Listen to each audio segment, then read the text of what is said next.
Jadi, saya di sini akan menjelaskan mengenai asas-asas umum toksikologi dan peran toksikologi forensik dalam mengungkap kasus keracunan dan pencemaran lingkungan.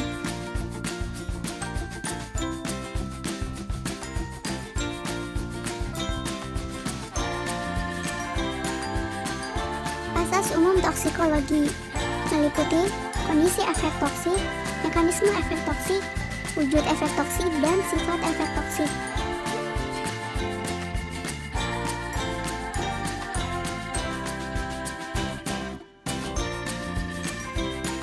Yang pertama adalah kondisi efek toksik.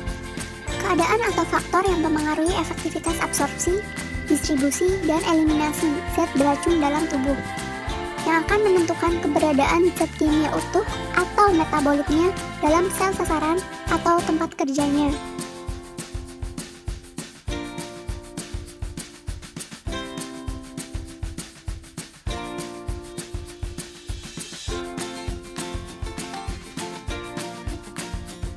Kondisi efek toksik ini meliputi 1.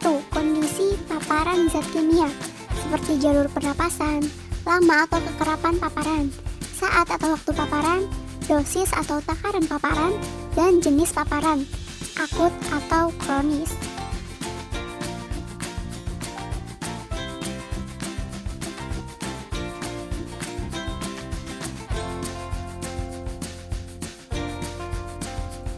Yang kedua adalah kondisi subjek atau makhluk hidup.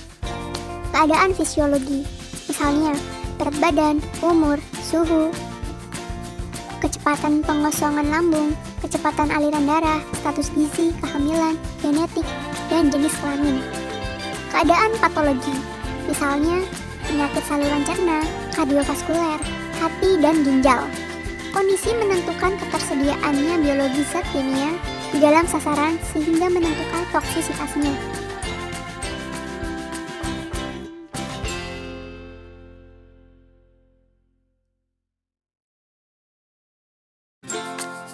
Mekanisme aksi efek toksik. Keberadaan zat kimia dalam tubuh menimbulkan efek toksik melalui dua cara. Cara yang pertama yaitu toksik intrasel, atau toksisitas yang diawali dengan interaksi secara langsung antara zat kimia atau metabolitnya dengan reseptornya. Selanjutnya adalah toksik ekstrasel, atau toksisitas secara tidak langsung dengan mempengaruhi lingkungan sel sasaran, tapi dapat mempengaruhi pada sel sasaran.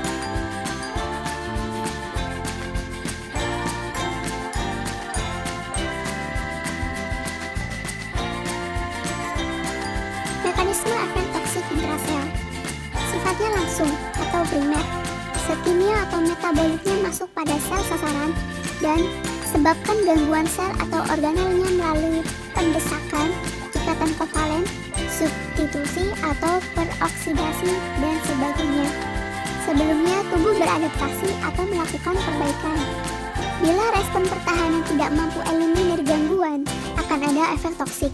Wujud terjadinya perubahan adalah kekacauan biokimiawi, fungsional, dan struktural.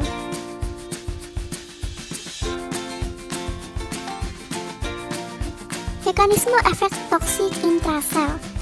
Contoh zat toksik intrasel. Yang pertama adalah tetrasiklin atau kloramfenikol, mengikat ribosom sel. Yang kedua adalah antimikroba golongan sulfa, dapat menghambat sintesis asam folat. Berikutnya adalah radikal bebas disebabkan peroksidasi lipid atau protein. Insektisida yang mengikat enzim asetilkolin esterase disebabkan bertumpuknya ACE dalam sinaps sehingga mengakibatkan efek kolinergik yang berlebihan. Sianida berikatan dengan atom besi dari heme atau bagian dari hemoglobin sehingga mengganggu pernapasan sel atau produksi energi. Toksin botulisme berikatan dengan ujung akson presinaptik kolinergik perifer sehingga menghambat pelepasan ACE. Terjadi hambatan kolinergik. Racun kobra ular dapat berikatan dengan possinaptik neuromuskuler sehingga tidak peka dengan asetilkolin.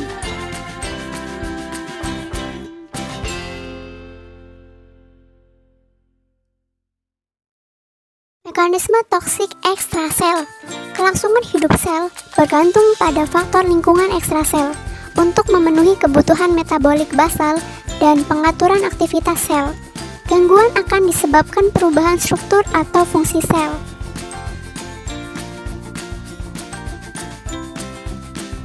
C. Wujud efek toksik merupakan perubahan biokimia, fungsional, atau struktural yang terjadi dalam tubuh. Wujud efek toksik dapat berupa gabungan dari perubahan di atas. Misalnya perubahan struktural berakibat terjadi perubahan biokimia atau fungsi dari sel. Perubahan biokimia dapat disebabkan perubahan fungsional.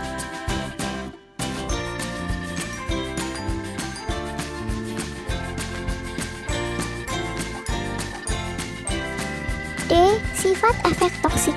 Ada dua jenis, yaitu reversible dan irreversible. Reversible artinya terbalikan, dan irreversible artinya tak terbalikan atau sama dengan tidak dapat kembali.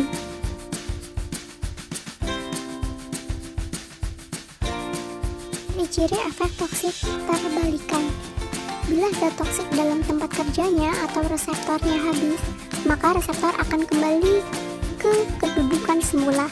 Efek toksik akan cepat kembali normal. Ketoksikan sangat bergantung pada dosis, kecepatan absorpsi, distribusi, dan eliminasi zat racun.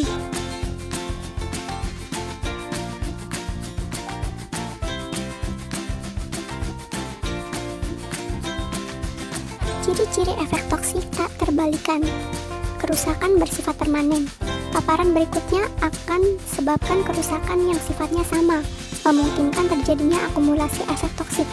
Paparan dengan dosis yang sangat kecil dalam jangka panjang akan menimbulkan efek toksik yang sama, efektifnya dengan paparan dosis besar jangka pendek. Ini berarti zat racun sangat sulit dieliminasi.